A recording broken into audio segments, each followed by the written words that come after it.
already mentioned that even in the Ukraine war, that means Ukraine, the Zelensky is a proxy. Actually, the war is between US-led NATO and Russia. Actual war is between US-led NATO on the one hand, Russia on the other. European. Yeah, this NATO, US and NATO on the one hand, and Russia on the other. This Zelensky, Ukraine is only a proxy. He is merely a symbol. He has no other role. So now what happened? Trump is now collapsing all arrangements, agreements. Now he has entered into a deal with Putin in violation of overcoming the Europeans. So that has created confusion and opposition within Europe.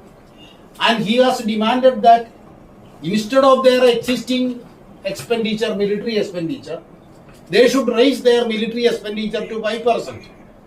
Trump's demand. Spain has opposed. Now Spain has opposed that we will not raise. So within NATO there are differences. Within Canada is a member of NATO.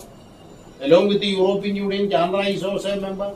So within NATO, Trumpian policies, Trumpian superimposition of these his demands. For example, after the Second World War, Europe has no independent military arrangements.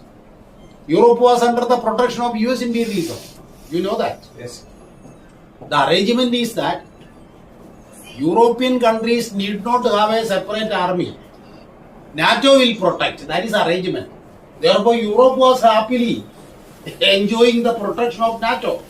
Because American imperialism is there, American hegemony is there. If any attack on Europe is there, it will be considered as an attack on America.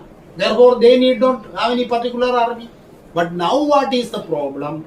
Trump is not a dependable person.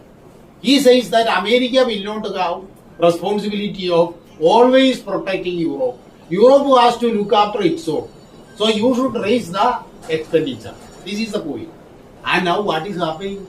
European countries are now planning a separate army, separate military. They are now planning a European military agreement led by France and Germany.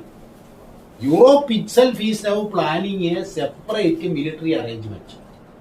They are also thinking that NATO is not dependable for them. So that means the NATO is collapsing.